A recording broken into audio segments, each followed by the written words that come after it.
Ignition sequence starts. 6, 5, 4, 3, 2, 1, 0. Liftoff. We have a liftoff.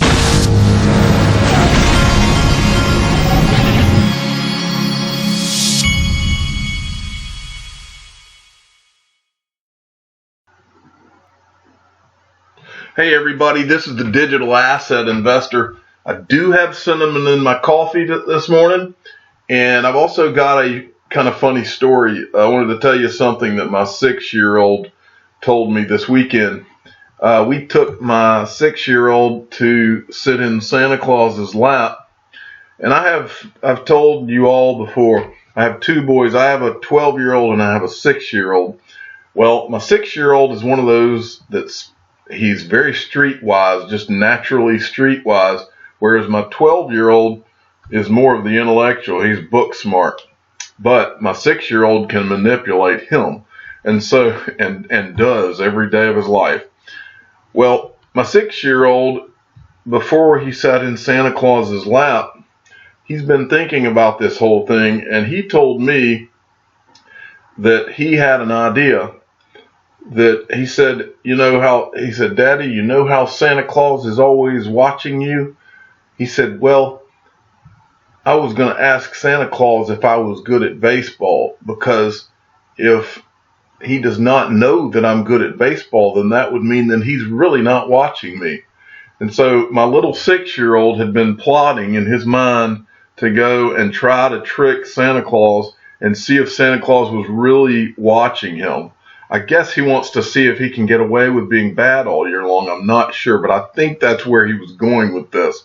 But I just thought that was funny. It's funny, one of the greatest things about raising kids, and I have saved many of my children's quotes over the years, but one of the greatest things about raising kids is that some of the lines that they come up with, and I hope you all write down your children's lines, because to me, that's really what life's all about. It's some of the funniest things that you've ever heard is the things that are going through. We as adults often don't think about how these innocent children are thinking, and the thoughts that are going through their head as they're trying to figure out this world. But it's one of the most interesting things to me, and about raising kids, and that's what it's all about. So anyway, I thought I would relay that story. Moving along to crypto and Ripple, XRP. This is from Bond Crypt. He sent me this, and I'm not going to go to the article. I read through it. It was a pretty light article, but the gist here is what I'm interested in. Institutional money will finally flow into crypto in 2019. Tech investment bank GP Bullhound publishes their annual report with 10 predictions and says 2019 will be the year that more institutional capital flows into cryptocurrency and blockchain. And that's really the gist of what it said. But every time I can reiterate this point about how we've got 100 plus billion in crypto, and that we still have trillions to go, I like to reiterate that point. Moving along, this is an article on AMB Crypto, and I wanted to give some credit today. XRP ecosystem blooms as the year ends. Ripple, R3, leave animosity behind, and more. Anyway, they were referencing a tweet that XRP researcher had done, I believe it was yesterday, and I think I didn't really want to read you this article, but I wanted to show you the tweet because you can see this more clearly. If you don't follow at XRP Center, this guy really puts in the work. I think it's a guy, but this guy really puts in the work, and he was basically just showing you the XRP ecosystem, adding things that have happened since October 14th, and it's a really good visualization of what's going on. I don't know if you can zoom in even better than this. You probably can, but I don't know how to. But go and look at this and follow XRP. Well, I just lost it. Here, let's go pull that back up. follow at XRP Center. It's XRP Research Center, because this is really amazing what he's done here. I'm pretty impressed. So, and go look at this and you can really see everything that's been accomplished by Ripple and where things are for XRP. It's really amazing. He's added Core Settler on there. He's got Bitstamp as an XRapid liquidity provider, I guess. So anyway, go look at that when you get a chance and follow him. Next, C3 Next tweeted this out. I thought this was funny. I caught this morning, and I thought I would go down this rabbit hole a little bit because this is interesting to me. This is a tweet. He's captured, I guess it's a tweet that CNBC did back in the day, or maybe he screenshot an article or something. But C3 Nick is basically making fun, I think, of how the media handles everything. You know, and this is a point that I really would like to illustrate with his tweet to you. And that is that they're not going to tell you to buy Bitcoin or XRP or anything else until everybody's buying it. And then it's too late. And you need to understand this phenomena, that this is how this works. And I've told many people this on many occasions. By the time you see people talking about buying, how you should buy things, by the time you see Jim Cramer on CNBC talking about how you should buy things, it's too freaking late.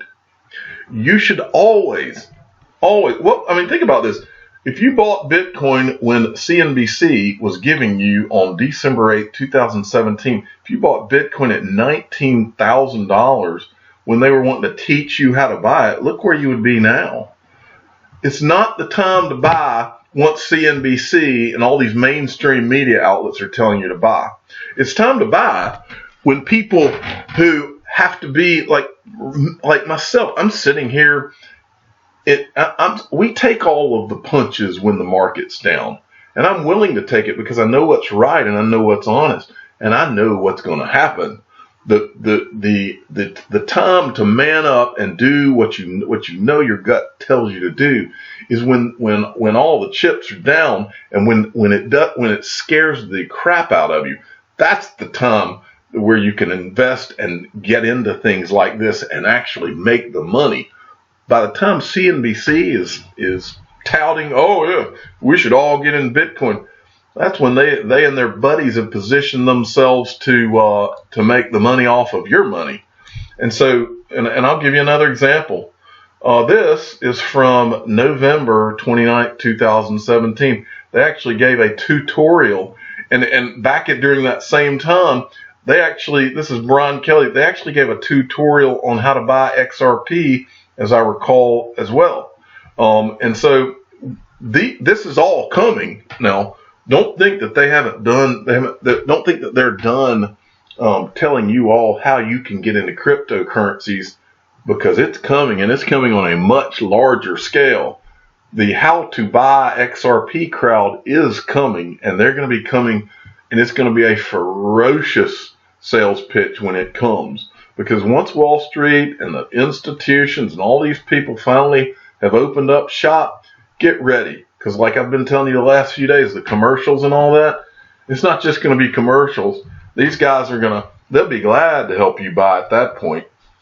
But if you've bought when it was tough, if you've bought and you've held when things were hard the way they are now, those are the people that are really going to benefit.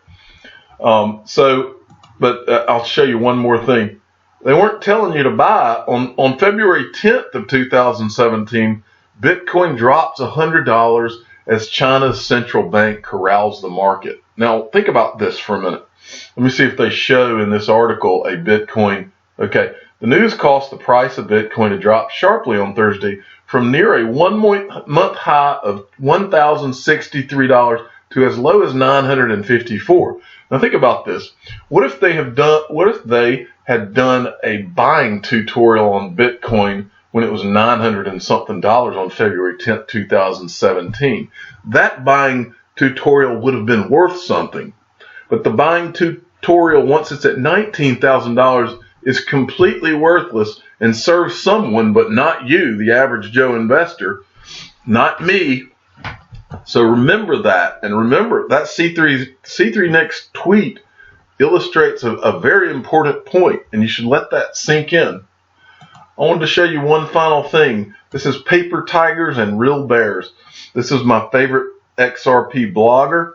His name is Hoder. You should go follow it. It's xrpcommunity.blog. He blogs there. He used to have his own blog, and I don't know if he still does, but he blogs on xrpcommunity.blog, and he's really worth reading.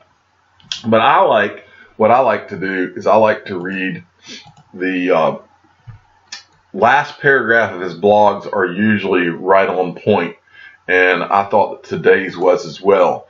So I'm going to finish by reading this to you. This is really good. I've been through previous market downturns in crypto. Those that have followed the market since 2013 know exactly what I'm talking about. Cryptocurrency is an amazing innovation and the democratization of finance, but it also represents a completely unregulated market of exchanges that do not have the safeguards afforded regional stock markets.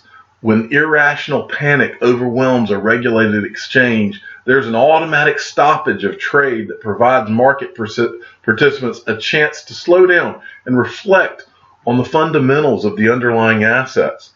The crypto market has no such safeguards. It follows the absolute rules of market dynamics and psychology and is currently driven by what I'd term speculation in search of a use case.